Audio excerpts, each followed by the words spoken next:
Hello everyone, you're most welcome on this video. I am Abhishek Khare. Today we are starting your class 10th science book chapter number 1. Right? इस chapter में हम आपको basic से लेकर के सारी information देंगे, राइट, और टॉपिक बाई टॉपिक आपकी हर चीज क्लियर करेंगे।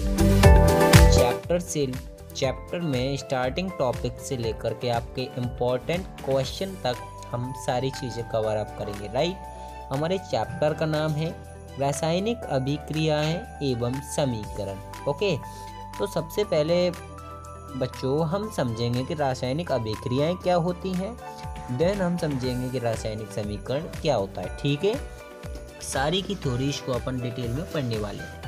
सबसे पहले जानते हैं कि रासायनिक अभिक्रिया क्या होती है। इसके लिए हम सबसे पहले थ्योरी को पढ़ते हैं, राइट।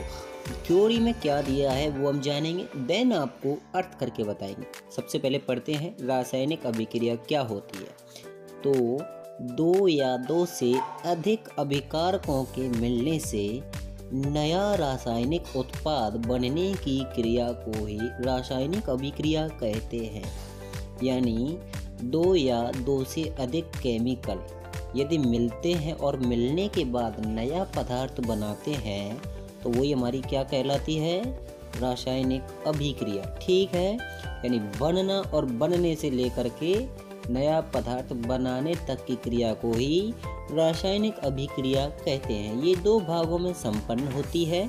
पहला भाग होता है अग्रभाग और दूसरा भाग होता है पश्च भाग। पश्च भाग यानी लास्ट वाला, ठीक है। अग्रभाग माने आगे वाला। अग्रभाग में हमारे अभिकारक आते हैं और पश्च भाग में हमारा उत्पाद आता है। अग्रभाग में यानी शुरुआत में क्या क्या होता है, तो शुरुआत में हमारे अभिकारक क्रिया करते हैं और लास्ट में आता है हमारा उत्पाद, यानी बन करके अपन को क्या मिला। जैसे हम पढ़ते हैं उदाहरण के लिए कार्बन प्लस ऑक्सीजन, ये दोनों पदार्थ मिले, ये दोनों क्या हैं, अभी तत्व हैं, ठीक है।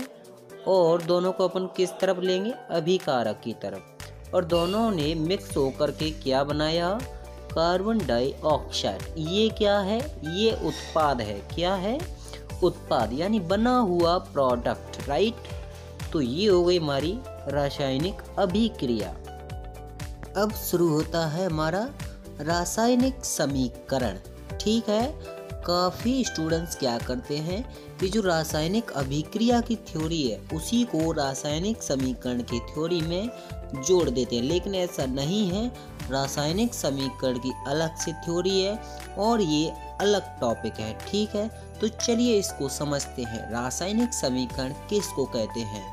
किसी भी रासायनिक अभिक्रिया में पदार्थों को अणुसूत्रों तथा प्रतीकों से प्रदर्शित करते हैं उसे रासायनिक समीकरण कहते हैं। यानी हमने जो भी अभिक्रिया करी, जैसे उदाहरण के लिए अभी अपन ने क्या लिया था, कार्बन प्लस ऑक्सीजन, दोनों ने मिलकर के क्या बनाया, कार्बन डाइऑक्साइड। अब इसको हम यदि प्रतीकों के रूप में प्रदर्शित करेंगे, ठीक है, या फिर उसको अणुसूत्रों के रूप से लिखेंगे तो वो क्या होगी, रासायनिक समीकरण। जैसे नीचे दिया है उदाहरण, कार्बन प्लस ऑक्सीजन, दोनों ने मिलकर के बनाया कार्बन डाइऑक्साइड। फिर अपन ने उसका प्रतीक लिखा तो कार्बन का है C और ऑक्सीजन का है O2, दोनों ने मिलकर के बनाया CO2। ठीक है, ये हो गई हमारी रासायनिक समीकरण। एंड दूसरे नंबर पर हमारा आता है कि रासायनिक समीकरण को संतुलित कैसे किया जाता है। आपने नॉर्मली देखा होगा कि एक अभिक्रिया होती है, उसमें जैसे ऑक्सीजन के अणु थे 2 और कहीं 2 दिए हो, उसको बीच में जैसे किसी भी प्रतीक के सामने आपने 2, 3, 4 या 5 किसी भी प्रकार से गिनती लिखी जरूर देखी होगी। इसके बारे में हम आगे एग्जाम्पल भी बताएंगे। लेकिन अभिक्रिया में रासायनिक समीकरण को संतुलित किया जाता है, और संतुलित किस विधि से किया जाता है, उस विधि का नाम है हिट एंड ट्रायल विधि। ठीक है, इस विधि को कुछ चरणों में संपन्न करते हैं, वो भी हम पढ़ने वाले हैं।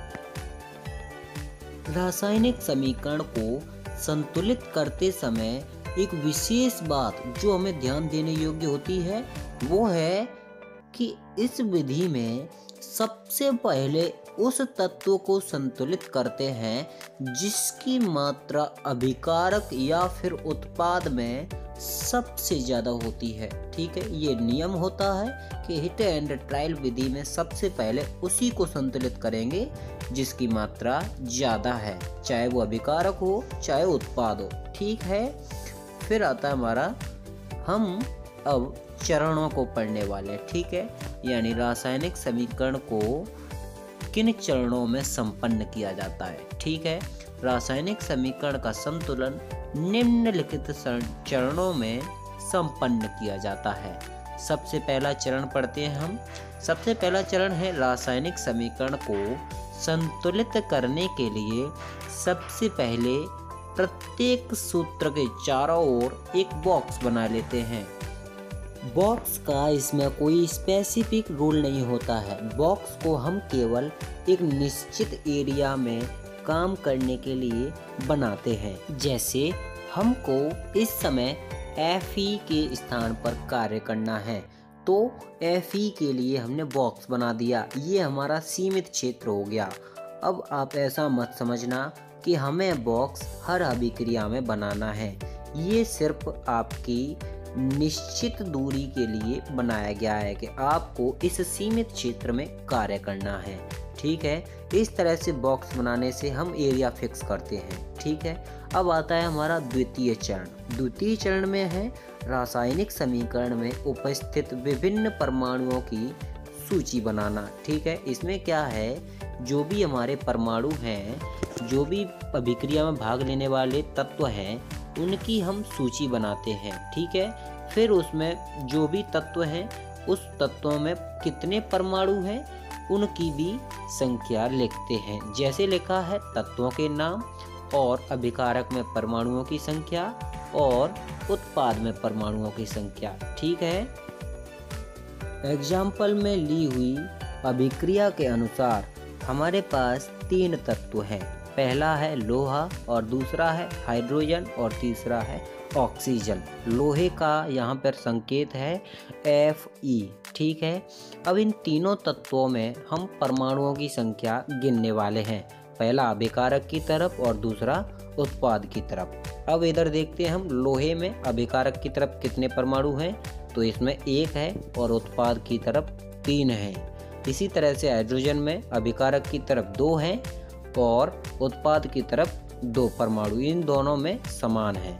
और ऑक्सीजन है तो ऑक्सीजन का अभिकारक की तरफ 1 परमाणु है और उत्पाद की तरफ 4 परमाणु हैं। ठीक है, अब इसमें क्या करेंगे, हम सबसे ज़्यादा मात्रा किसकी है उसको सबसे पहले संतुलित करेंगे। इस अभिक्रिया में ऑक्सीजन की मात्रा सबसे अधिक है, इसलिए हम सबसे पहले ऑक्सीजन को ही संतुलित करेंगे। इसमें सबसे ज़्यादा परमाणु उत्पाद की ओर है। ठीक है, तो इसको हम तृतीय चरण में शामिल करते हैं। तृतीय चरण में हम क्या करेंगे, अधिक मात्रा वाले तत्व को संतुलित करेंगे। ठीक है, तो अधिक मात्रा किसकी थी, ऑक्सीजन की। ठीक है, सबसे पहले उसकी भी एक तालिका बना लेंगे, ऑक्सीजन लिख लेंगे और दूसरी तरफ अभिकारक और एंड पे उत्पाद। ठीक है, अब इसकी प्रारंभिक स्थिति लिखेंगे और संतुलित करने के लिए अपन को क्या करना पड़ेगा वो भी लिखेंगे। 2 कॉलम बनाएंगे, अभिकारक में हमारा 1 दिया है और उत्पाद में 4 दिया है। ये ऑक्सीजन की प्रारंभिक स्थिति है। ठीक है, अब संतुलित करने के लिए हमको अभिकारक में 1 दिया है, उसको उत्पाद के 4 के बराबर करना पड़ेगा। तो हम क्या करेंगे, अभिकारक में जो 1 दिया है उसके साथ 4 का मल्टीप्लाई कर देंगे, तो इधर भी 4 और उधर भी 4, तो दोनों को संतुलित कर दिया गया। यानी अभिकारक और उत्पाद में परमाणुओं की संख्या बराबर है। ठीक है, इस तरह से ये रिएक्शन हो जाएगी। फिर हम चतुर्थ चरण में पहुंचेंगे। इसमें हम उस तत्व को लेंगे जिसकी सबसे अधिक मात्रा वाले तत्व से कम मात्रा हो, यानी एक तरह से कह सकते हैं कि मध्य मात्रा वाले तत्व को इसमें लेने वाले हैं। ठीक है, इसमें हाइड्रोजन परमाणु लेंगे अपन इस अभिक्रिया के अकॉर्डिंग। ठीक है, इसमें हाइड्रोजन परमाणु और उसके अभिकारक और उसके उत्पाद दोनों ओर के परमाणुओं की संख्या इसमें लिखेंगे। इसी तरह से तालिका बना लेंगे, उसमें प्रारंभिक स्थिति और संतुलित करने के लिए अपन को क्या करना है वो दोनों कॉलम बना लेंगे। ठीक है, तो इसके देखते हैं हम। हाइड्रोजन के अभिकारक में 2 परमाणु हैं और उत्पाद में भी 2 परमाणु हैं। ठीक है, लेकिन एक तरफ हाइड्रोजन है वो ऑक्सीजन के साथ जुड़ा हुआ है और ऑक्सीजन में हमने 4 का गुणा किया है। इसीलिए हमको क्या करना पड़ेगा कि हम दोनों ओर की जो स्थिति है, यानी इसमें ऑक्सीजन हाइड्रोजन की जो स्थिति हो रही है वो 4 दूनी 8, यानी 8 परमाणु हो रहे हैं। इसके लिए अपन को क्या करना पड़ेगा कि जो उत्पाद है उस तरफ मात्रा कम है तो उसमें अपन को 4 का मल्टीप्लिकेशन करना पड़ेगा। ऐसा हम इसलिए कर रहे हैं क्योंकि हमने जब ऑक्सीजन को संतुलित किया था तो उसमें 4 का मल्टीप्लिकेशन किया था। इस अभिक्रिया में 4 का मल्टीप्लिकेशन करने से हाइड्रोजन की मात्रा में 8 परमाणु हो रहे हैं। संतुलित करने के लिए अपन को 2 × 4 करना पड़ेगा। इससे दोनों ओर अभिकारक और उत्पाद में हाइड्रोजन की परमाणुओं की संख्या 8 हो जाएगी। ठीक है, ये हमने चतुर्थ चरण में कर दिया। अब आता है हमारा नेक्स्ट 5वें चरण में हम उस तत्व को लेंगे जिसकी मात्रा सबसे कम है। ठीक है, ऐसा तत्व हमारे इस अभिक्रिया में Fe यानी लोहा था। ठीक है, अब इस तत्व को लेने के बाद इसके परमाणुओं की संख्या अभिकारक तथा उत्पाद की ओर दोनों ओर बांट देंगे। ठीक है, इसकी प्रारंभिक स्थिति में Fe का अभिकारक की ओर परमाणु था 1 और उत्पाद की ओर थे 3 परमाणु। ठीक है, अब संतुलित करने के लिए दोनों को इक्वल करना पड़ेगा। इसके लिए 1 के साथ हम 3 का मल्टीप्लिकेशन कर देंगे तो दोनों ओर की जो स्थिति होगी वो कुछ इस प्रकार होगी कि दोनों ओर 3 परमाणु हो जाएंगे। ठीक है, इस तरह से हम इसको भी संतुलित कर देंगे। अब हम पूरे समीकरण को कुछ इस प्रकार से लिख देंगे। ये पूर्णतः संतुलित समीकरण है। अब इसको क्या करेंगे, हमारा एक और चरण आता है जिसका नाम है छठवां चरण। इसमें अपन क्या करते हैं, जो भी अपना समीकरण आया है संतुलित होकर के उसको अपन जांचेंगे। ठीक है, इसमें लिखा है संतुलित समीकरण की जांच करने के लिए समीकरण में दोनों ओर के तत्वों के परमाणुओं की संख्या का परिकलन करते हैं। इसमें क्या करेंगे, जो भी हमारी रिएक्शन थी, जो भी हमारा समीकरण था रिएक्शन का, उसको लिखेंगे और इसमें परमाणुओं की संख्या का परिकलन करेंगे, यानी परमाणुओं की संख्या कितनी है इसकी जांच करेंगे। तो सबसे पहले हमने रिएक्शन को लिख लिया है। ठीक है, और उसके बाद लिखते हैं सारे तत्वों के परमाणुओं की संख्या को। ठीक है, अब परमाणुओं की संख्या कुछ इस प्रकार लिखनी पड़ेगी कि जो परमाणुओं के साथ अंक दिया है उन अंकों का जो भी हमने ऐड किया है उस ऐड के साथ मल्टीप्लिकेशन होता है। जैसे Fe के साथ पहले से कोई भी संख्या नहीं दी है और जो हमने ऐड की है वो 3 है और 3 का कोई नहीं दिया है तो उसके साथ 1 कर देंगे और 3 × 1 कर देंगे तो आ जाएगा हमारा 3।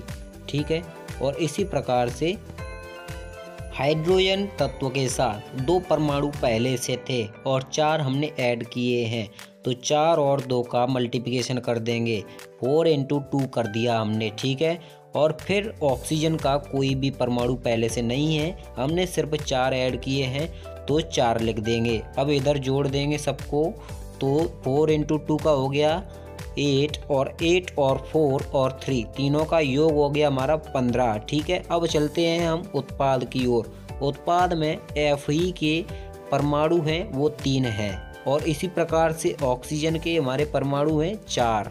ठीक है, अब आते हैं हम हाइड्रोजन की तरफ। हाइड्रोजन में 2 परमाणु पहले से दिए हैं और 4 हमने ऐड किए हैं संतुलन करते समय। ठीक है, तो 4 × 2 कर देंगे जो हो जाएगा हमारा 8। ठीक है, 8 4 12 3 15 इधर भी। अब ये समीकरण पूर्णतः संतुलित है।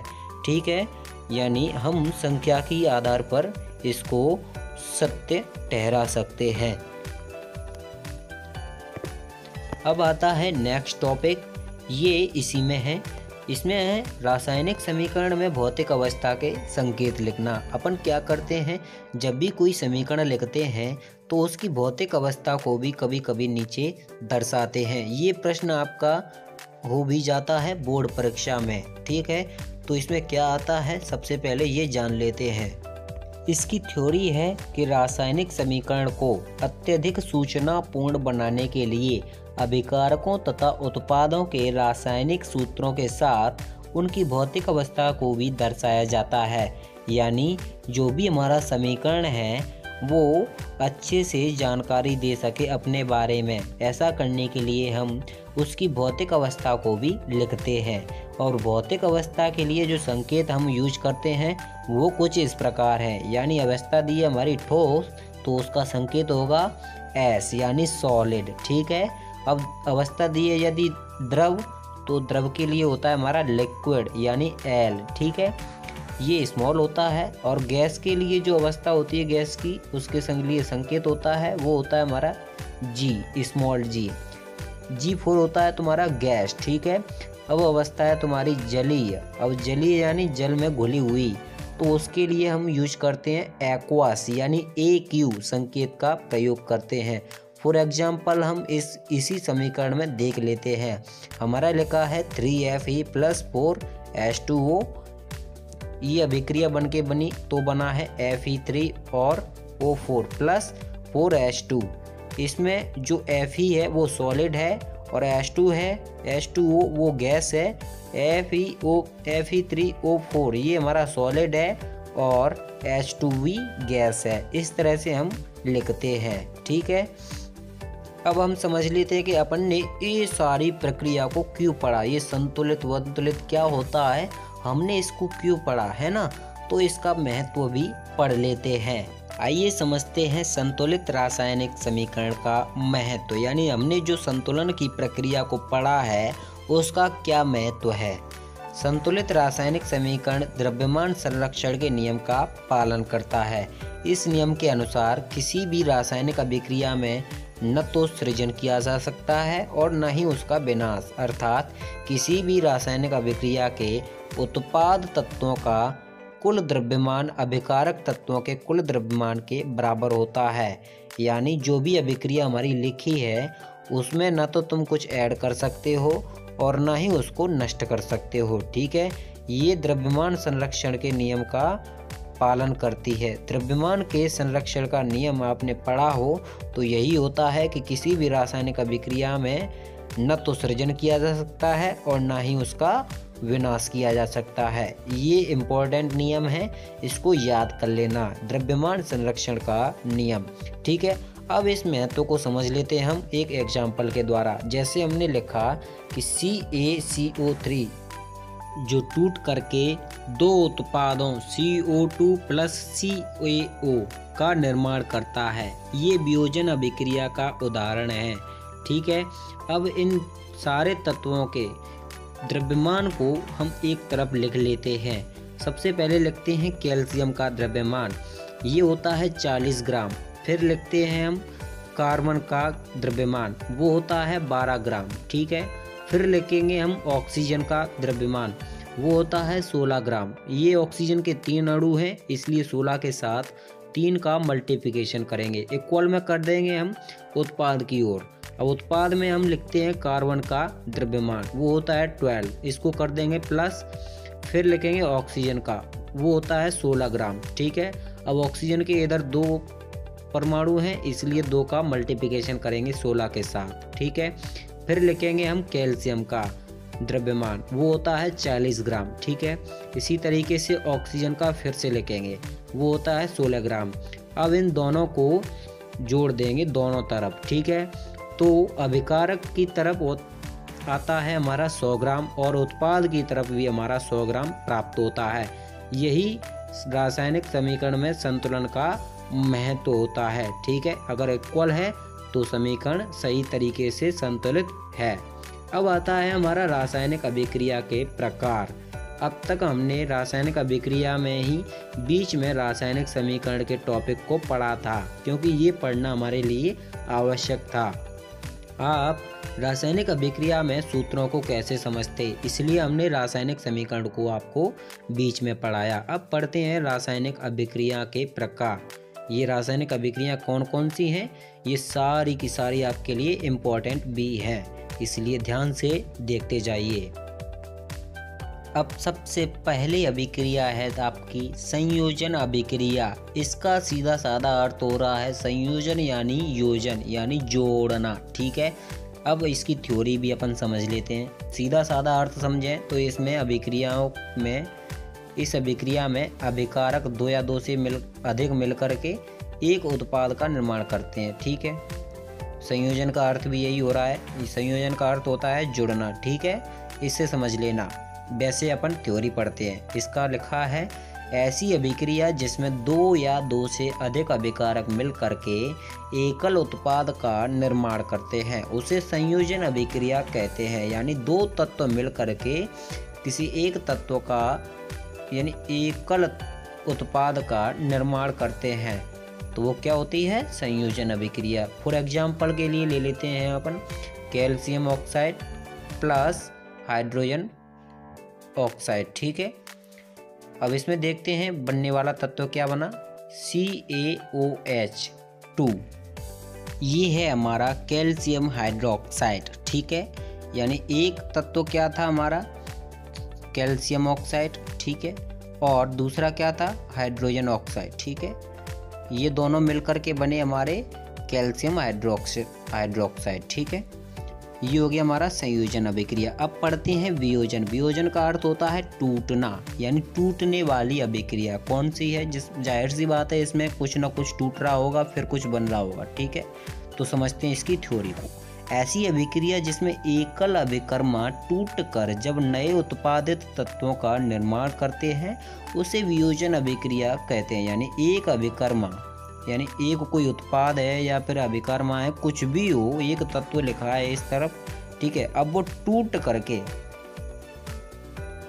दो तत्वों का निर्माण कर दे तो वो कौन सी अभिक्रिया हो जाएगी, आपकी वियोजन अभिक्रिया, ठीक है। तो इसको समझते हैं उदाहरण के द्वारा। जैसे अपन ने लिखा H2O यानी पानी का सूत्र लिख लिया। अब इसको लिख लिया, अब इसको अपन विद्युत धारा प्रवाहित करके अलग अलग करेंगे, ठीक है। अब अलग अलग करेंगे तो आपका हाइड्रोजन अलग हो जाएगा और ऑक्सीजन अलग हो जाएगी, ठीक है। यानी जल को विद्युत धारा के द्वारा गर्म करने पर हाइड्रोजन और ऑक्सीजन के दो अणु अलग अलग रूप में प्राप्त हो जाते हैं, ठीक है। ये हो गई हमारी वियोजन अभिक्रिया। अब तीसरी सबसे इम्पोर्टेंट अभिक्रिया आती है, उसका नाम है ऊष्माक्षेपी अभिक्रिया। यानी जिसमें ऊष्मा को अलग किया जा रहा हो, क्षेपी यानी छेपना, अलग करना, ठीक है। अब इसकी थ्योरी पढ़ते हैं अपन। ऐसी अभिक्रिया जिसमें ऊष्मा का उत्सर्जन होता है उसे ऊष्माक्षेपी अभिक्रिया कहते हैं। उत्सर्जन का अर्थ होता है आपका अलग होना या फिर अलग निकलना, ठीक है। इसको एग्जाम्पल के द्वारा पढ़ते हैं। इसमें होता है आपका कार्बन और ऑक्सीजन, दो अणु ले लेते हैं अपन, ठीक है। इन दोनों को यदि अपन गर्म करेंगे, कार्बन को ऑक्सीजन की उपस्थिति में जलाएंगे तो बनेगा हमारा उत्पाद CO2, ठीक है, कार्बन डाइऑक्साइड बनेगा। और उसके बाद ऊष्मा अलग होगी, ठीक है, यानी हीट अलग हो जाएगी। ये क्या है हमारी ऊष्माक्षेपी अभिक्रिया, ठीक है। अब आती है हमारी ऊष्माशोषी अभिक्रिया। ऊष्माशोषी अभिक्रिया क्या होती है, जिसमें ऊष्मा को शोषित किया जा रहा हो यानी ऊष्मा को ग्रहण किया जा रहा हो, ठीक है। इसकी थ्योरी पढ़ते हैं। ऐसी अभिक्रिया जिसमें ऊष्मा का अवशोषण होता है उसे ऊष्माशोषी अभिक्रिया कहते हैं, ठीक है। उदाहरण के लिए अपन ले लेते हैं, जो सूर्य की उपस्थिति में पौधे खाना बनाते हैं, क्लोरोफिल वाली अभिक्रिया, उसको इसमें ले लेते हैं। इसमें ग्लूकोज का निर्माण होता है। ये यहाँ पर ऊष्माक्षेपी लिखा है, ये गलत है, यहाँ पर ऊष्माशोषी होगा, ठीक है। ये मिस प्रिंटिंग हो गई है मुझसे, ठीक है। अब इसमें अपन अभिक्रिया को पढ़ते हैं। जो बनने वाला प्रोडक्ट होता है इसमें वो होता है हमारा ग्लूकोज। जो पेड़ पौधे खाना बनाते हैं वो खाना कोई रोटी और चावल नहीं बनाते, वो सूर्य की उपस्थिति में पानी और कार्बन डाइऑक्साइड और सूर्य की उपस्थिति के साथ क्लोरोफिल क्रिया के द्वारा ग्लूकोज का निर्माण करते हैं। यही पौधे के लिए पोषण का कार्य करता है। चलिए इस अभिक्रिया को समझते हैं। जैसे ऊष्माशोषी अभिक्रिया का उदाहरण है ये कार्बन डाइऑक्साइड प्लस जल, ठीक है। ये दोनों की उपस्थिति में भोजन बनाते हैं कौन? पेड़। जड़ों से लेते हैं इसको, यानी पत्तियों से तो कार्बन डाइऑक्साइड लेते हैं, किसके द्वारा पहुंचती है ये? मानव के द्वारा, ठीक है। मानव जब ऑक्सीजन लेता है उसके बाद कार्बन डाइऑक्साइड छोड़ता है, तो उस कार्बन डाइऑक्साइड को पेड़ पौधे ग्रहण करते हैं और जड़ों के द्वारा जल सींचते हैं, और पत्तियों में लगे क्लोरोफिल से फिर पत्तियां क्या करती हैं? सूर्य से आने वाली सनलाइट को ग्रहण करती हैं। इसके बाद जो क्रिया होती है, उसके बाद जो प्रोडक्ट बनता है वो होता है हमारा ग्लूकोज, जो होता है C6H12O6, ठीक है। ये होता है ग्लूकोज का फॉर्मूला। अब इसमें से जो बाहर निकलता है वो आपका ऑक्सीजन निकल जाता है, जिसको मानव ग्रहण करते हैं, और H2O यानी पानी भी बाहर निकल जाता है, जो होता है आपका गोंद वगैरह सा निकल आता है बाहर पेड़ पर, ठीक है। वही होता है। ये हो गई हमारी ऊष्माशोषी अभिक्रिया, ठीक है, समझ में आ गया। यानी इसमें ऊष्मा ग्रहण करी जाती है। ऊष्मा कैसे ग्रहण करी इसने? ये पेड़ पौधे के द्वारा ग्रहण करी गई थी ऊष्मा सूर्य से, ठीक है। सनलाइट जो थी वो ऊष्मा थी, उसको पेड़ पौधों के द्वारा ग्रहण किया गया। ओके, अब नेक्स्ट अभिक्रिया हमारी विस्थापन अभिक्रिया। ये क्या होती है? चलिए इसकी थ्योरी पढ़ते हैं। ऐसी अभिक्रिया जिसमें अधिक क्रियाशील तत्व कम क्रियाशील तत्व को उसके लवणीय विलयन से पृथक कर दे और नए पदार्थ का निर्माण कर दे, उसे विस्थापन अभिक्रिया कहते हैं। इसमें क्या होता है, एक जैसे अधिक क्रियाशील तत्व होता है वो कम क्रियाशील तत्व को स्थानांतरित करके उसके स्थान को ग्रहण कर लेता है, फिर जो प्रोडक्ट बनता है उसी को अपन विस्थापित अभिक्रिया के द्वारा बना हुआ प्रोडक्ट कहते हैं। जैसे उदाहरण में देखते हैं अपन CuSO4, ये सॉल्यूशन लिखा है जिसके साथ अभिक्रिया हो रही है वो है Fe, यानी लोहा के साथ कॉपर की अभिक्रिया हो रही है, ठीक है। कॉपर सल्फेट है और लोहा अधिक क्रियाशील है, इसलिए ये क्या करेगा, कॉपर को ट्रांसफ़र कर देगा यहाँ से और कॉपर की जगह खुद ले लेगा, ठीक है। वो हो जाएगा तुम्हारा फेरिक क्या बोलते हैं FeSO4 प्लस Cu, यानी लोहा का हो जाएगा फेरिक सल्फेट और बचेगा तुम्हारा कॉपर, उसको हटा देगा और उसकी जगह खुद ले लेगा। ये हो गया तुम्हारा विस्थापन अभिक्रिया, ठीक है। फिर आती है द्विविस्थापन अभिक्रिया। द्विविस्थापन में क्या होता है, ऐसी अभिक्रिया जिसमें दो या दो से अधिक अभिकारक अपने आयनों का आदान प्रदान करते हैं और नया उत्पाद बनाते हैं, उसे द्विविस्थापन अभिक्रिया कहते हैं।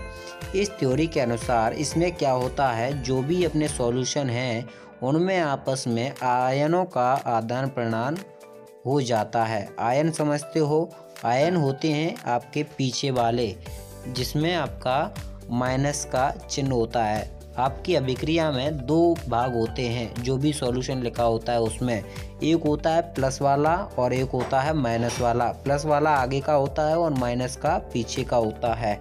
जैसे लिखा है AgNO3, इसमें Ag का जो भाग है वो प्लस की ओर है और NO3 आपका माइनस की ओर है। कुल मिलाकर जो माइनस वाला भाग होता है वो आपस में सॉल्यूशन में साझेदारी करके एक दूसरे का स्थान चेंज कर देता है। जैसे AgNO3 प्लस NaCl, इसमें NO3 और Cl दोनों आपस में अदल बदल कर लेंगे, जैसे फिर हो जाएगा वो हो जाएगा आपका AgCl प्लस NaNO3। जो AgCl अपन को प्राप्त हुआ है वो श्वेत रंग का अवक्षेप है, जो किसी भी पदार्थ में नीचे जाकर जम जाता है। इसे अवक्षेपण अभिक्रिया में भी यूज कर सकते हैं, उसका ये उदाहरण है। ठीक है, अवक्षेपण अभिक्रिया क्या होती है इसको भी आगे अपन जानते हैं। अब आती है हमारी अवक्षेपण अभिक्रिया। ठीक है, ये सेम टू सेम जो पहले बताई थी मैंने उसी के प्रकार है। ऐसी अभिक्रिया जिसमें उत्पाद अविलेय अवस्था में प्राप्त होकर विलयन में नीचे स्थिर हो जाता है। ठीक है, जो अभिक्रिया उसमें संपन्न हुई उसमें कुछ ऐसा बच जाता है, जो मुख्य तत्व होता है वही कुछ ऐसा बच जाता है कि वो जैसे जलीय विलयन में उसको डुबोएंगे तो वो नीचे जा कर के रह जाएगा। ठीक है, वही श्वेत अवक्षेप होता है। सिल्वर क्लोराइड और सिल्वर ब्रोमाइड ये श्वेत अपक्षेप के उदाहरण हैं। जैसे AgCl इसमें लिखा है, ये सिल्वर क्लोराइड होता है। ठीक है, इसमें अपन ने अभिक्रिया करी AgNO3 प्लस NaCl, इसकी अभिक्रिया करी तो इसमें क्या होगा, द्विविस्थापन अभिक्रिया की तरह ही ये आयनों का आदान प्रदान कर लेंगे। ठीक है, NO3 Cl की जगह ले लेगा और Cl NO3 की। फिर जो अभिक्रिया में अपन को उत्पाद मिलेगा वो श्वेत अवक्षेप है, यानी AgCl सिल्वर क्लोराइड प्राप्त होगा। ठीक है, फिर नेक्स्ट अभिक्रिया है हमारी अवचयन अभिक्रिया। इसमें क्या होता है, ऐसी अभिक्रिया जिसमें ऑक्सीजन का योग अथवा हाइड्रोजन का वियोग होता है, इसे ऑक्सीकरण भी कहते हैं। यही अभिक्रिया हमारी क्या होती है, उपचयन। उपचयन अर्थात आप समझ लीजिए कि या तो ऑक्सीजन जुड़ रही होगी या फिर हाइड्रोजन हट रही होगी। ठीक है, और तभी वो अभिक्रिया क्या कहलाएगी, हमारी उपचयन अभिक्रिया। उदाहरण के द्वारा समझते हैं, Mg लिखा है मैग्नीशियम और ऑक्सीजन जुड़ रहा है तो बन गया आपका मैग्नीशियम ऑक्साइड। ठीक है, तो इसमें क्या हो रहा है, ऑक्सीजन जुड़ रहा है मैग्नीशियम के साथ, फिर बनाया उसने मैग्नीशियम ऑक्साइड। समझ में आ गया। इसमें क्या होता है, कुल मिलाकर के ऑक्सीजन का योग। ठीक है, फिर हमारी नेक्स्ट अभिक्रिया है अपचयन अभिक्रिया।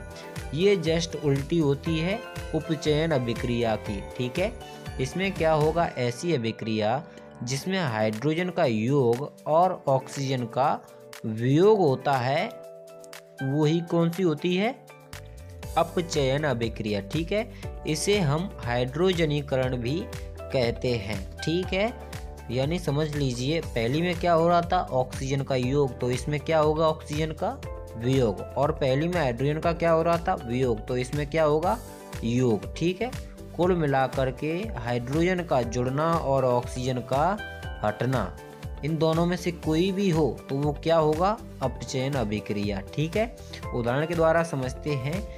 कॉपर ऑक्साइड लिखा है CuO। ठीक है, प्लस इसमें H2 है। इन दोनों में रिएक्शन होने के बाद जो प्रोडक्ट बना वो है हमारा जल। ठीक है, और कॉपर हो जाएगा बाहर। ठीक है, अब इसमें क्या हुआ है, हाइड्रोजन जुड़ी है और ऑक्सीजन इसमें से Cu में से हट गई है। ठीक है, कुल मिलाकर के हाइड्रोजन जुड़ी है और ऑक्सीजन Cu में से हट गई है। ठीक है, और इधर क्या हो गया है, हाइड्रोजन में जुड़ गई है। ठीक है, तो ये हो गया हमारा हाइड्रोजनीकरण अभिक्रिया, अपचयन अभिक्रिया। ठीक है, अब इन दोनों की अभिक्रिया होती है मिक्स वाली, अपचयन और उपचयन। ठीक है, वो होती है हमारी रेडॉक्स अभिक्रिया। रेडॉक्स अभिक्रिया में ऐसी अभिक्रिया जिसमें उपचयन और अपचयन यानी ऑक्सीकरण और हाइड्रोजनीकरण दोनों अभिक्रियाएं साथ साथ हों, उसे रेडॉक्स अभिक्रिया कहते हैं। ठीक है, उदाहरण के लिए ये ले लिया हमने पूरा का पूरा अपचयन अभिक्रिया का एग्जाम्पल। ठीक है, इसमें क्या हुआ है, CuO जो लिखा है इसमें अपचयन हुआ है, यानी ऑक्सीजन हट गई है। ठीक है, इधर देखिए प्रोडक्ट में Cu बचा है केवल, है ना। और इसी तरह से हाइड्रोजन लिखी है तुम्हारी, इसमें ऑक्सीजन जुड़ गई है, तो ये क्या है, उपचयन। ठीक है, हो गया क्लियर। अब चलते हैं नेक्स्ट। अब कुछ इम्पोर्टेंट थ्योरीज आती हैं, ठीक है। ये परीक्षा की दृष्टि से काफ़ी महत्वपूर्ण है। ओके, चलिए इसको भी जानते हैं। दैनिक जीवन में ऑक्सीकरण अभिक्रियाओं के प्रभाव, इसके अंतर्गत ये दोनों थ्योरी हैं। ये पढ़ना आपको बहुत ज़रूरी है, ये परीक्षा में कई बार पूछी भी जाती हैं। सबसे पहली थ्योरी है वो है संक्षारण की, ठीक है। संक्षारण क्या होता है? जब कोई धातु अपने आसपास अम्ल, आर्द्रता आदि के संपर्क में आती है तब इनका क्षरण होने लगता है। इसी प्रक्रिया को संक्षारण कहते हैं। कुल मिलाकर के जब कोई धातु नमी के या फिर आर्द्रता, अम्ल, इन सब के संपर्क में किसी एक में भी आ जाती है तो वो टूटने लगती है, यानी वो फिर क्षरणित होने लगती है, उसका क्षरण होने लगता है। तो इसी को अपन क्या बोलते हैं? संक्षारण। जैसे एग्जाम्पल के लिए लोहे पर जंग लगना, ये क्या है? किसी भी धातु का संक्षारण का उदाहरण है। इसको अपन केमिकल रूप में लिखेंगे तो लिखेंगे Fe+O2 + XH2O, ये मिलकर के बनाएंगे 2Fe2O3 XH2O। ये संतुलित करेंगे इसको तो इधर 4 3 2, ये तीनों जगह पर जोड़ना पड़ेगा।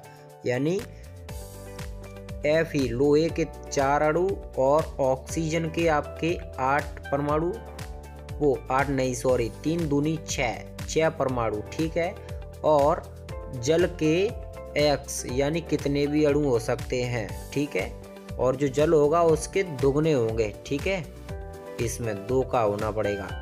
और इधर संतुलन करने के लिए, ठीक है। और जो बना हुआ प्रोडक्ट यानी जंग लगा हुआ लोहा अपन को मिलेगा वो कुछ इस तरह का लगेगा, ठीक है। ये उसका सूत्र लगा हुआ है, जो जंग लगा हुआ लोहा है, ठीक है। 2Fe2O3 XH2O, ठीक है। ये किसका सूत्र है? जंग लगे हुए लोहे का। समझ में आ गया संक्षारण? यानी कुल मिलाकर के धातु जब जंग वगैरह लगना शुरू हो जाती है धातु में तो वो संक्षारण के अंतर्गत आती है। जैसे तांबा भी काला सा पड़ने लगता है और चांदी भी धुंधली सी काली सी पड़ने लगती है, ठीक है। ये संक्षारण के उदाहरण हैं। अब आता है तुम्हारा विकृत गंध्यता। ये क्या होता है इसको भी पढ़ लेते हैं। विकृत गंध्यता नॉर्मली जो खाने के सामग्री होती है जब वो खराब हो जाती है तो उसी को बोला जाता है, ठीक। और इसको थ्योरी के अनुसार भी अपन समझ लेते हैं। विकृत गंध्यता की थ्योरी के अनुसार वसा युक्त तेलीय खाद्य सामग्री जब लंबे समय तक रख दिया जाती है तो वह वायु से क्रिया करके ऑक्सीकृत हो जाते हैं। यानी जो भी सामग्री खाने योग्य है वो जब लंबे समय तक रखी रहेगी तो वो वायु से क्रिया करके ऑक्सीकृत हो जाएगी, जिससे उनका स्वाद तथा गंध बदल जाती है। इसी क्रिया को अपन विकृत गंध्यता कहते हैं। यानी खाद्य सामग्री जो होती है वो जब वायु के संपर्क में आएगी तो खराब हो जाती है या फिर उसका स्वाद बदल जाता है, ठीक है। यही विकृत गंध्यता कहलाती है। और इसको रोकने के उपाय क्या क्या है भाई? हाँ, हम रोक भी सकते हैं विकृत गंधीय होने से किसी भी खाने वाली सामग्री को। वो कैसे रोक सकते हैं? नंबर 1 पर उपाय है हमारा, वायु रोधी बर्तनों में खाद्य सामग्री को रखने से उपचयन की गति धीमी हो जाती है। यानी जो ऐसे बर्तन जिनमें अपन किसी भी चीज़ को रखने वाले, यानी पापड़ वगैरह कर लिए अपन ने, तो उसको किसी ऐसी बर्तन में रख दो जिसमें हवा अंदर की तरफ पास ना हो पाए, तो उससे क्या होगा, वो पापड़ वगैरह तुम्हारे अच्छे से रखे रहेंगे, उनमें नमी नहीं आएगी और वो जल्दी खराब नहीं हो पाएंगे। और नंबर 2 पर है आपका ऑक्सीजन के स्थान पर कम सक्रिय गैस जैसे नाइट्रोजन का प्रयोग करना चाहिए। यानी आप जो भी पापड़ वगैरह अपने रखने वाले हो उसमें नाइट्रोजन का प्रयोग करना चाहिए। आपने देखा होगा कि चिप्स की थैली में नाइट्रोजन गैस भर के आती है, इससे चिप्स खराब नहीं होती हैं, ठीक है।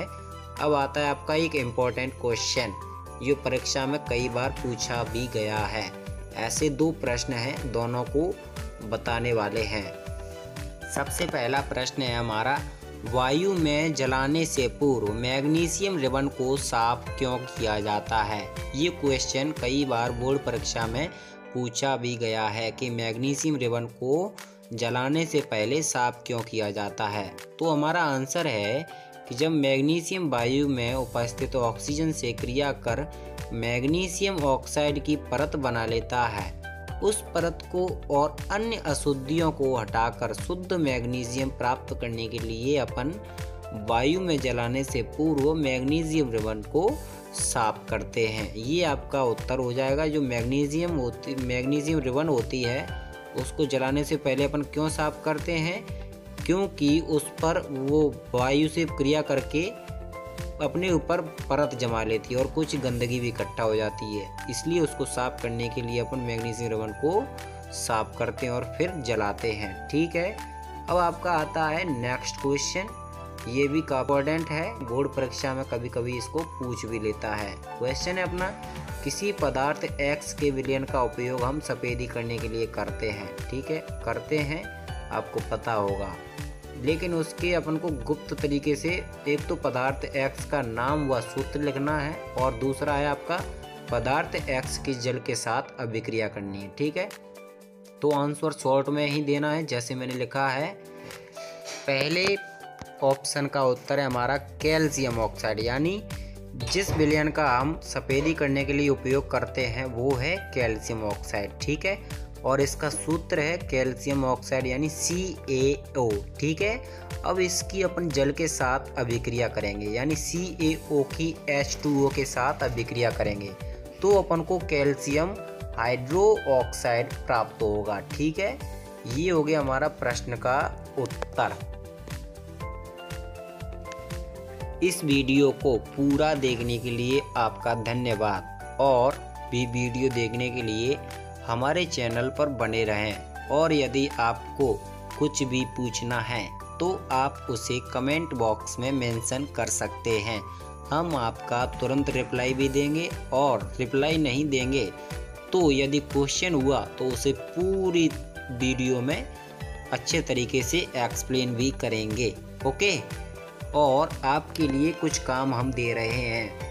सबसे पहले इस वीडियो को अपने रिलेटिव्स एंड फ्रेंड्स के साथ शेयर करें। ठीक है, और दूसरे नंबर पर है लाइक आवर वीडियो। ठीक है, ये अपनी वीडियो को लाइक भी कर दें। और थर्ड नंबर पर है you may always touch with me and subscribe to our channel.